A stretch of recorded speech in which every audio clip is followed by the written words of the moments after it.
पश्चिम बंगाल में अगले 2 महीने 6 चरणों में चुनाव है। पिछले चुनाव में मुख्यमंत्री ममता बनर्जी को नंदीग्राम के मुद्दे पर खूब वोट मिले थे। वहां विशेष आर्थिक जोन बनाने के मुद्दे पर लोगों ने तत्कालीन वामपंथी सरकार को जमीन नहीं दी थी, बल्कि जान दे दी थी।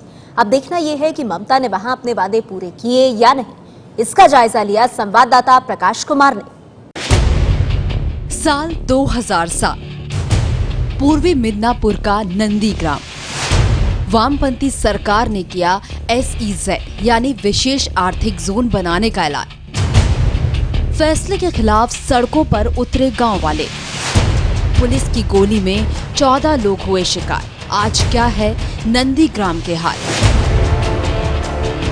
पश्चिम बंगाल में 6 चरणों में चुनाव होना है। उसके तहत नंदीग्राम में भी वोट डाले जाएंगे।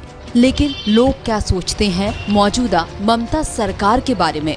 हम जिस पुल पर खड़े हैं ये वही पुल है जहां पर इस नंदीग्राम में SEZ बनाने के खिलाफ पुलिस फायरिंग हुई थी 14 मार्च को, और उसमें 14 लोगों की मौत हो गई थी।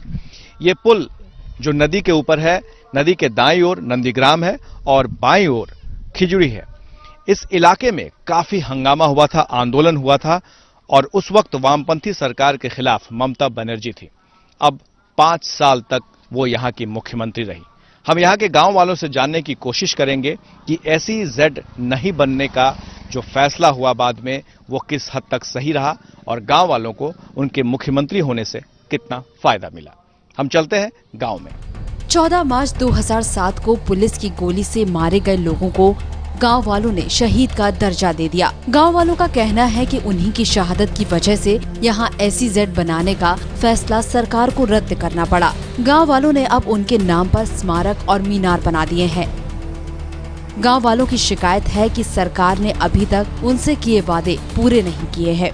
वो 5 लाख रुपए दिया, सब दिखाने, अभी तो काम टाम कुछ नहीं दिया। हम लोग को बोल रहा काम हो गया, अभी तो काम टाम कुछ नहीं है, हम लोग को दिया नहीं। अभी वो बोल रहे हाँ सब लोग को काम दिया, अभी हम लोग को काम मिला नहीं। एक और गिरी परिवार के घर का सदस्य साल 2007 के गोलीकांड में मारा गया था। आज भी उसकी पत्नी उस घटना को याद करके रोने लगती है, तो माता पिता का भी यही हाल है। साल 2007 में नंदीग्राम में SEZ के जरिए तत्कालीन वामपंथी सरकार पश्चिम बंगाल में नए उद्योग लगाकर रोजगार को बढ़ावा देना चाहती थी। लेकिन सरकार ने जैसे ही खेती योग्य जमीन को लेने का ऐलान किया, किसान और विपक्षी दल भड़क गए और फैसला वामपंथी सरकार के खिलाफ गया। ऐसा कहा जाता है कि नंदीग्राम में SEZ पर हुई राजनीति का सबसे ज्यादा फायदा पिछले चुनावों में ममता को ही मिला था। लेकिन इस बार क्या होगा ये वक्त बताएगा। SEZ के मुद्दे को छोड़ दे तो रोजगार आज भी नंदीग्राम की सबसे बड़ी समस्या है। ममता बनर्जी ने मुख्यमंत्री बनते ही नंदीग्राम के लिए कई योजनाओं के वादे किए। सबसे पहला था उनमें से ITI के बिल्डिंग का निर्माण, ITI को चालू करने का।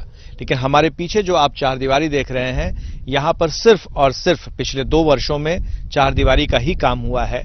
दूसरी तरफ एक हाई स्कूल बनाने के लिए उन्होंने कहा था, लेकिन सिर्फ ऐलान ही हुआ, उसका नामो निशान तक नहीं है।